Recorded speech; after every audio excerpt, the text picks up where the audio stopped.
World hunger is over, and I'm definitely not lying. Alert. Alert. Alert. Another bad opinion. Let's go.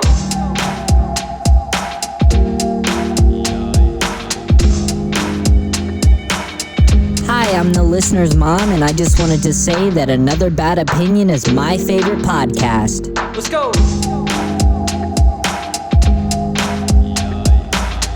Welcome back to Another Bad Opinion with Ben Prentiss, your mother's favorite podcast. It's episode 2, and thank you guys so much for being here.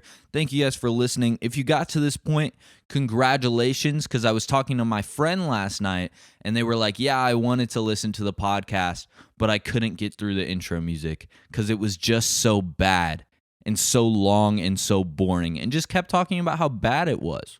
So if you got to this point, thank you. I appreciate it. I go through the news a lot for this podcast, and sometimes I just see headlines where I'm like, I don't even need to click on this. I don't need to read the rest of the article because this headline was so dumb. Like this headline.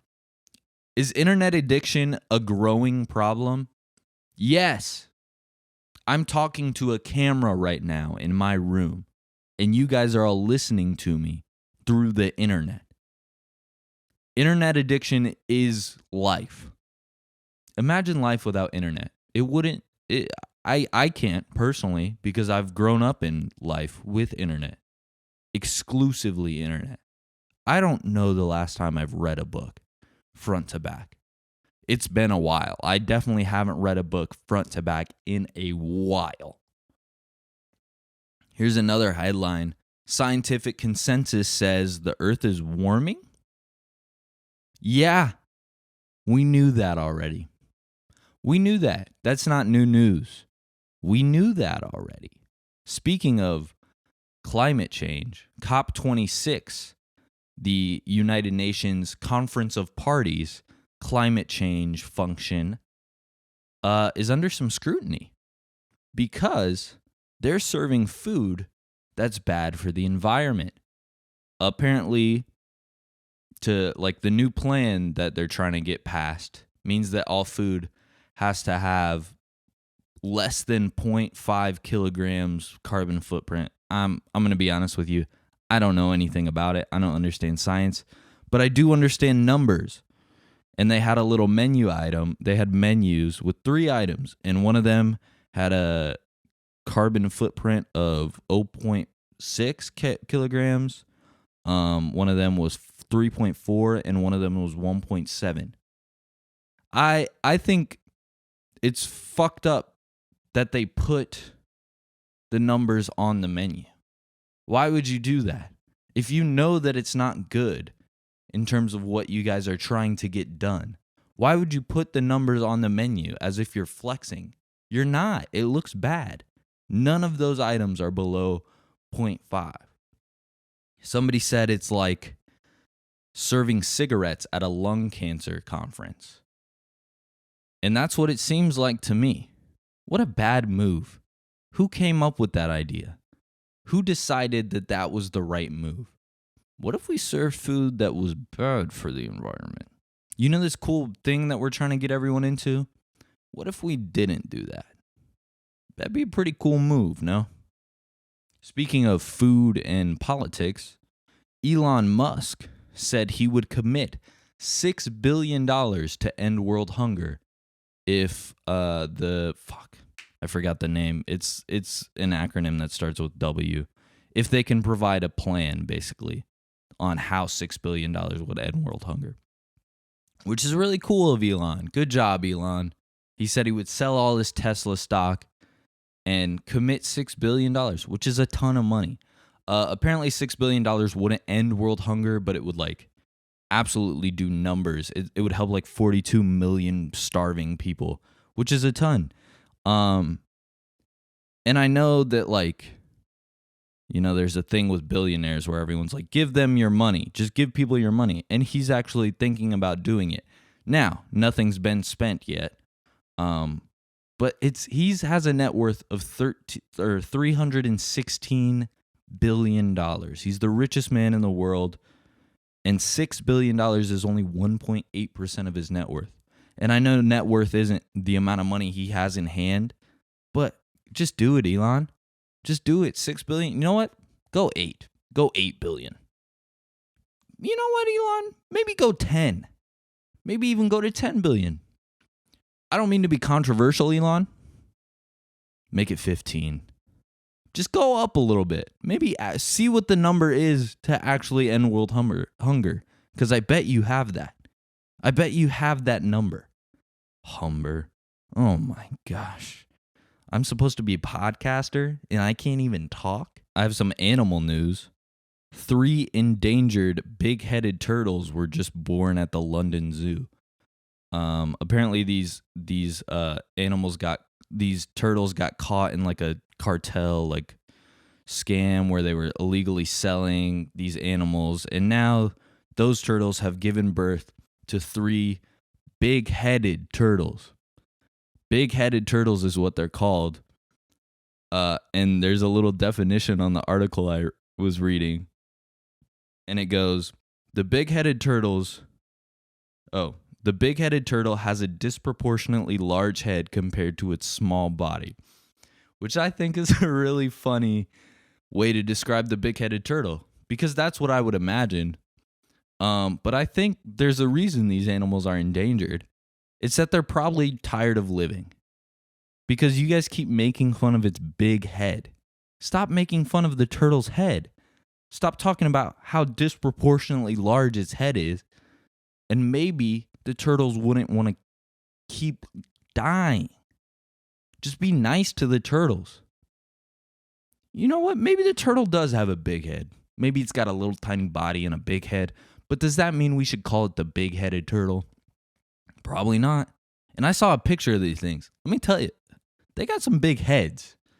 But I don't want to roast the turtle for it. I don't want to be super mean to the turtle just because it has a big head. It can't control that. Okay?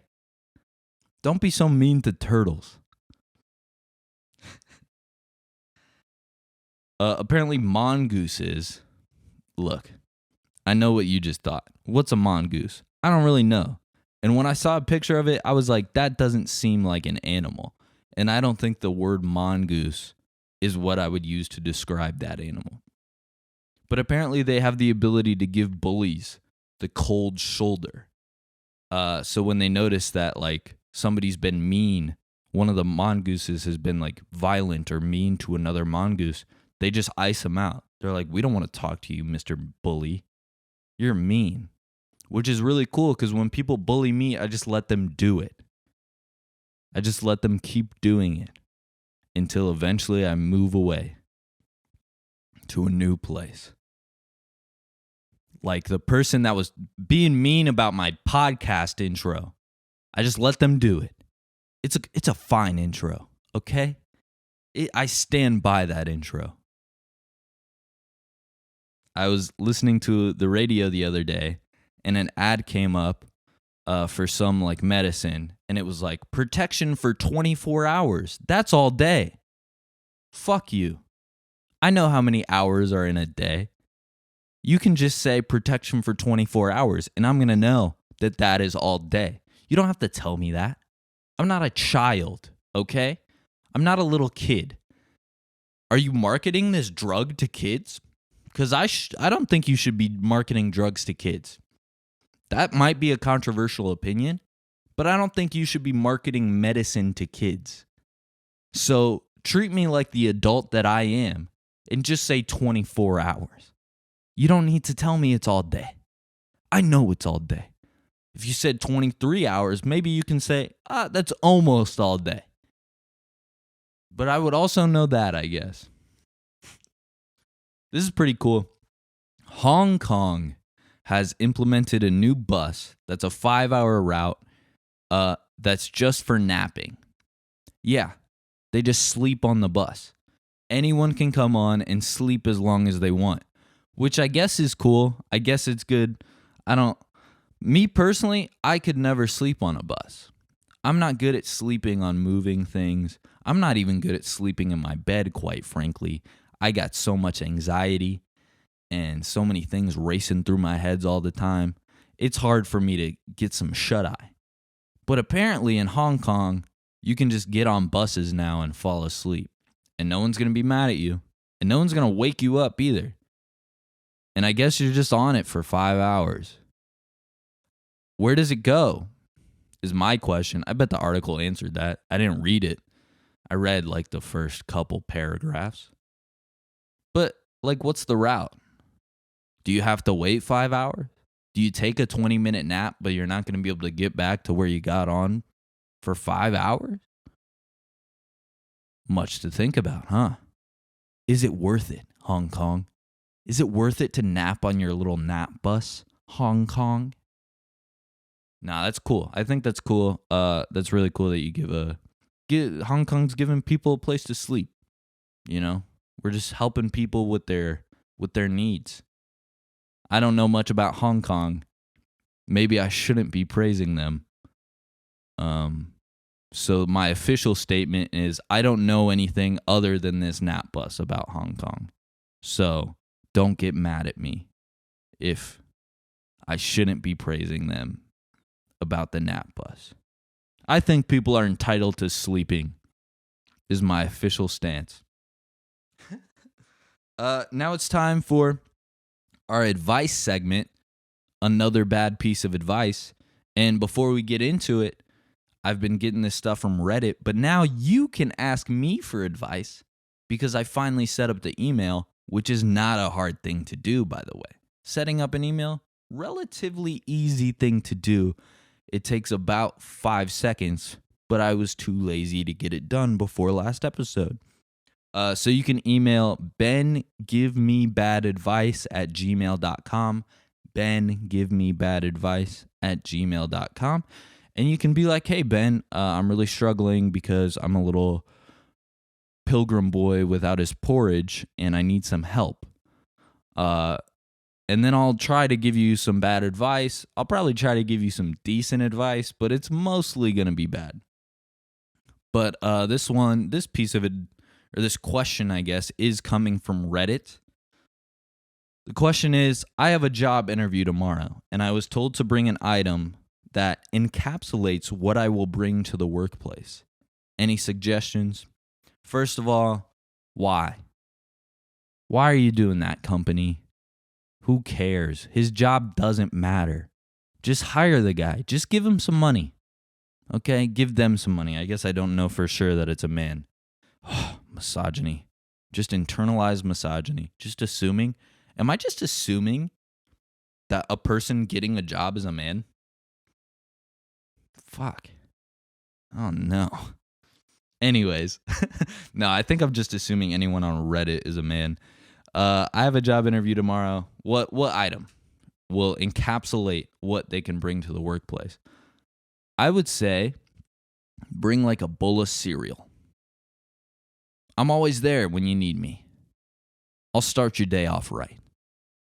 Bring a bag of cocaine. I'm the life of the party, baby. I'm going to stay active and awake. And I'm going to that's what you should have done. Bring cocaine. You should bring cocaine and say, hey, I'm working. I'm getting stuff done today. Okay? And I'm going to have a good time doing it. And I'm going to get everyone in the office addicted to cocaine. That is my official piece of advice. Bring cocaine. I think what he ended up bringing is a toy car that says, and he was like, I bring drive. Pretty dumb. Pretty dumb in my opinion. They got the job. Though. So good for that person that could be a woman, because women can get jobs too, Ben. Anyways, I think we should end it on that note. Thank you guys for listening to episode 2. If you got to this point, I really appreciate you. You can follow us at Another Bad Opinion Pods. I think I'm going to record a little like post roll that'll give you all the information now, because I need to do that. I am going to do that. But thank you guys for listening. If you're on a platform that you can rate this 5 stars, rate it 5 stars, please. If you're on a platform where you can leave it a like and a little comment, I'd love to hear from you, and I'd love to see that little like from you. So thank you guys for listening. Really appreciate it. And I'll see you guys next week. Stay hydrated. Let's go.